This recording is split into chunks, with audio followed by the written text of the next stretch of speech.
What's up, guys? Hello. Drue, we've been discussing how the offense seems to have regained its swagger. What do you think about the defensive side? You feel like after that performance against Detroit, you guys regained some of your swagger as well? Well, I thought we played good in a lot of areas. I thought there was a little bit of leakiness in the run game in the first half, but I think the message is just consistency and execution and energy, and we'll certainly have to do that this week against a division opponent. When you're going through that first drive that took so long like that, have you put that one away and kind of bounce back throughout the rest of the game? Because that couldn't have been fun to be out there for nearly 10 minutes on that drive. Well, they certainly believe they had a good script. They obviously did. They took it 16 plays down the field, took the ball after winning the toss, and had a really good first drive there.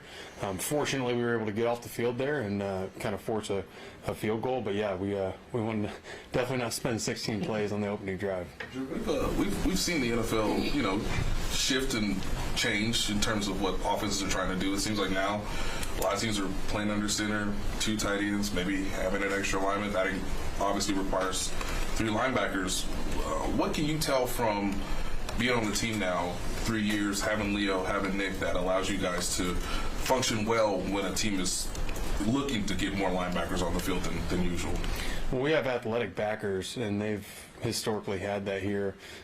Leo provides us obviously a ton of flexibility. He's able to go and play on the down as a defensive end sometimes.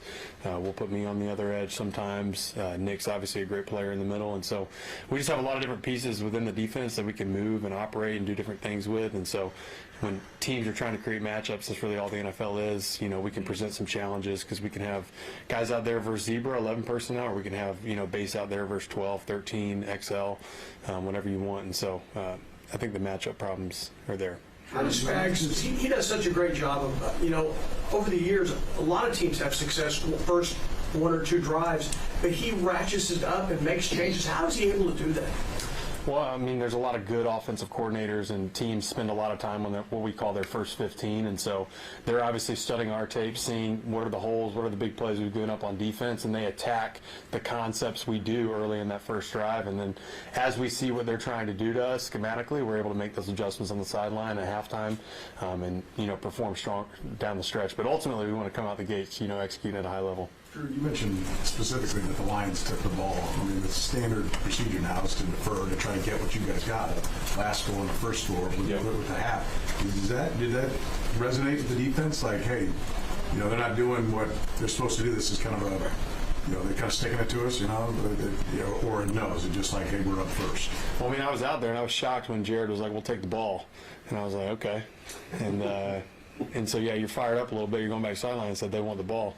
And so we would obviously like to get off the field better. They made a good first drive, but it definitely makes you a little edgy. Okay. You mentioned, Jared, that the play that got called back, the touchdown got called back, that's a pretty obscure rule. Did you know the rule precisely on? So, yeah, if you're under center, you have to, reset. I guess it's like a tight end who maybe is on the ball. The receiver motions over, and maybe the tight end shifts off. Everybody kind of has to reset for a second.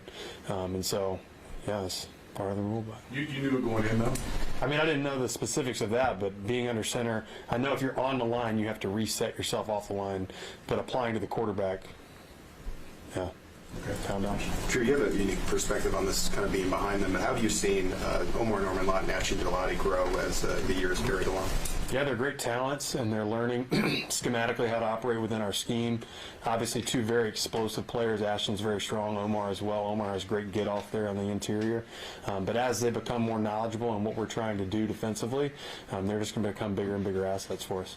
Drew, you mentioned the run game being unique, and the other teams script opening game, but what is the mood like when maybe the first couple drives don't go your way? What's the energy like on the sideline in the halftime? Well, it's certainly get to the sideline and figure out, look at the surfaces, see what they're trying to do. They were doing some nuanced things that we hadn't seen them do on tape.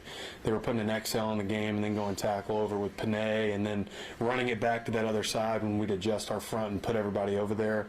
So they were doing some nuanced things that we had not seen on tape, and we just had to make the adjustments there in the second half. How often does that happen where teams are doing something you haven't seen on tape?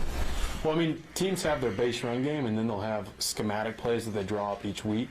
And so typically you'll see a handful of those on any given week. We get a little scouting report. They spent some pretty good draft capital getting a running back early. What have you seen from him so far, about a third of the way through his rookie year? Well, he's got incredible contact balance. You see it in that 60-plus yard touchdown run he broke, where he was able to break the leg tackle there, going down the sideline. Obviously, we know what he did at Boise State, and so they're giving him a lot of touches. I think you see Indianapolis, they give him a swing pass for 40 yards, I think, to open the game, and so they're trying to get him the ball in a lot of different ways, and obviously they think very highly of him. True. I think the last time this team gave up a 100-yard rusher was Christmas Day 2023 with the Raiders. Do you guys have any special satisfaction of being able to shut down these big name running backs and not allow 100 yards? Well, we certainly take a lot of pride in stopping the run. I think people perceive us as defense that's been built to stop the pass because we've played from ahead historically, but we certainly take great pride, and that starts with Joe Cullen in our Wednesday run meetings, and so he fires us up, and then we try to carry that energy throughout the week, but it's certainly something we try to take a lot of pride in, and I remember that game. Zamir White had a great game, and we'll have to be better this week.